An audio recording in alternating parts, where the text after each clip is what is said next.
Ty kokos, já už jsem to zapl.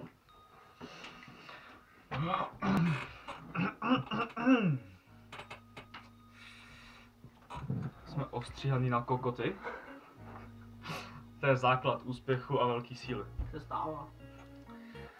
Takže tady mám nějaké otázky, jaký jste chtěli, takže se na to vrhneme. Cvičíš jen na sílu? Ne, necvičím. Cvičím i vytrvalostně, dělám jakoby i rutinky, jako dělá třeba Vadim a tak. No, nevím, co víc k tomu říct. Je pravda, že síla je 5 opakování a max 5 sérií není.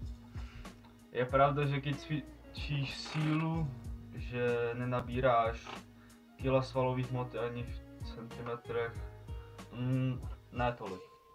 Protože když cvičíš na sílu, tak neděláš tolik opakování, tím pádem se jakoby nenaruší ty svalový vlákna a nerostou ti tolik svaly. Je zdravější cvičit sílu a být malý, anebo cvičit objem a být velký. Zdravější je určitě cvičit na sílu, než být velký hovado. Jak hrozně. Ale tak on má sílu, že jo. Tak je to tak.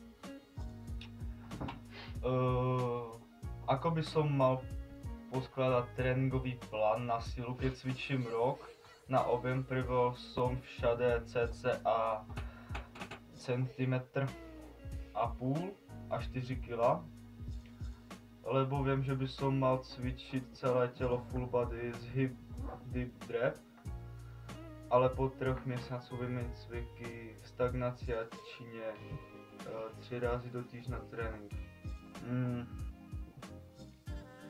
Kámo, nevím. Dělal si objem, to je hezký sice.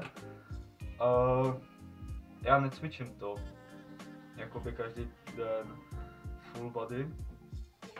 Jestli chcete vědět, jak mám já tréninkový plán, tak mi napište komentář, já vám to pak řeknu. Nevím, co k tomu víc říct. Můžeš si střídat i tréninkový plán podle toho, jak ti to vyhovuje.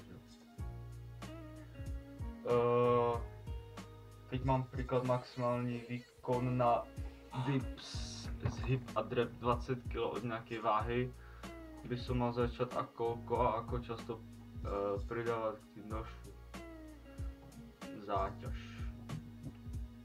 Půl kila za týden podle pocitu. Já když jedu silovku, tak to mám, že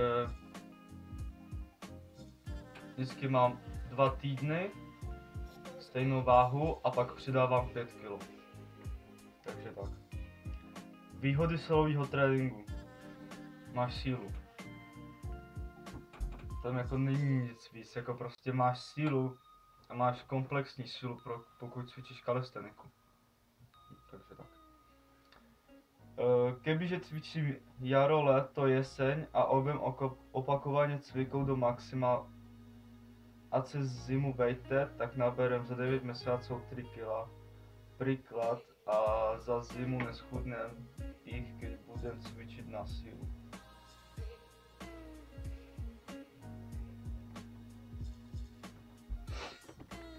Co?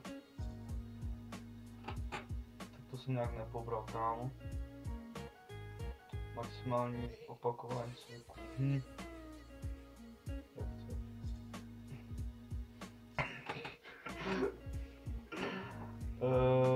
Ako cvičiť party ako bicák, tricák, ramena. Keď chcem sústrediť na základy, môžem byť bicák pull-ups na triceps, ramena, drepy na nohy. Když chceš cvičit bicák, tak si prostě dej bicepsový přitahy na. Tricák cvičíš u dipu a ramena cvičíš u kliku, dipu nebo stojek. Jo. Když cvičíš dipy, tak máš hlavně přední ramena, kliky už ti to zabírá i jako nahoře a při stojkách ti to zabírá celý ramena, jo? Takže tak. Nemusím měnit jídelníček, keby som mal v objemovce jaký jsou má v objemovce, může být taky jistý jako v tréninkoch na sílu. Nevím, nedělám objemovku, takže sorry. A pak tady ještě jeden týpeček mi psal.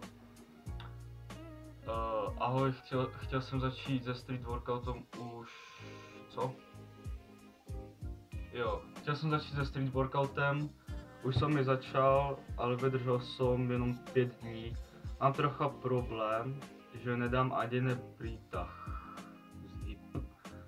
Ale naopak na levé nohe dám v pohodě 5 pistolí a na pravý ani jeden, nevím prečo.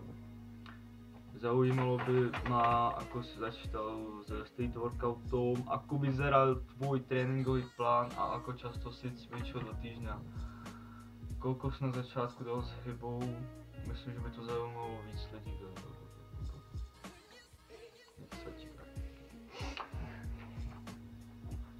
Takže nejdřív se ptám, že nedá ani jeden pořádný přítah. Tak, když nedáš ani pořádný přítah, můžeš začít něčím lehčím. Podle mě lehčí jsou přítahy pod hmatem. Určitě lehčí. Nebo si sežeň nějakého týpka, co bude cvičit s tebou a pomůže ti vždycky nahoru. Nebo si pak můžeš sehnat odporový gumy. Jasně? Píči. Odporový gumy. Odporový gumy si pak můžeš sehnat. Hodím ti odkaz do popisku. Dáš v pohodě 5 pistolí. Na levý, na pravý nedáš ani jeden. Takže to musíš nějakým způsobem nějak vyrovnat. Zase můžeš použít odporovku, že si pověsíš za hrazdu, chytneš se jí a budeš to zkoušet s ní. Jo? A nevím, co víc k tomu říct. Jak jsem začínal já cvičit? Cvičit jsem začal, když mi bylo asi 12. Ako to vyzeralo? No, moc dobře to nevyzeralo. Asi jako každý, když začíná cvičit, tak jako když ještě nevíš, musíš schánět ty informace, ptát se různých lidí. Teď se ptáš třeba mě. A kolikrát jsem cvičil do týdne, když jsem začínal, kdy to šlo. Jo, teď cvičím jakoby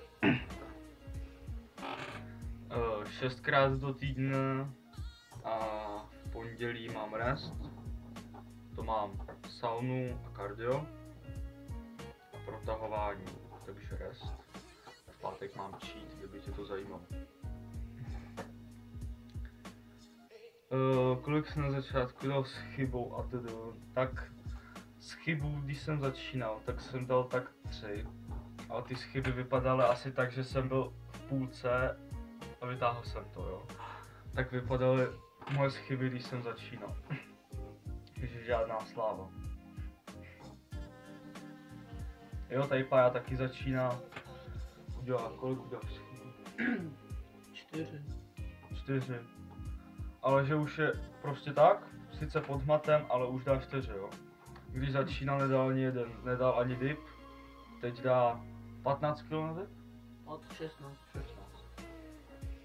Jo, dá si 10 dipů, tak nějak. Když jsem začínal, nedělal jsem weighted, dostal jsem se k tomu až potom, když jsem už měl jakoby nějakou tu sílu, tak jsem pak něco zkoušel. Můj první weighted vypadal tak, že jsem dal asi 3 dipy s 10 kg a byl jsem v píči.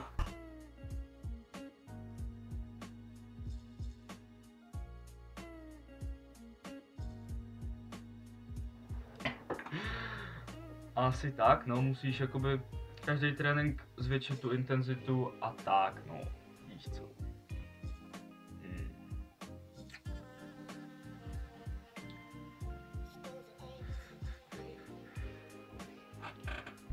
Jinak kolik jsem dal třeba dipů, dal jsem tak, tyjo nevím, 5, 10 asi, nebylo nic moc. Dřepy na jedné noze jsem taky dřív dělal, teď už na to nějak jebu. Dělám spíš normální dřepy, víc mě to baví. Jak jste mohli vidět, 140 kg na dřep, docela fajn v 15. Jako samozřejmě jsou lepší. Vždycky bude někdo lepší než vy. Nevím, co ještě, asi všechno. Asi všechno, chlapci. Takže díky za otázky, za tu zpětnou vazbu. Pokud byste měli zase nějaký další dotazy, napište mi na mail, na Facebook, na Instagram, hodím vám odkazy do popisku. A asi všechno pro tohle video.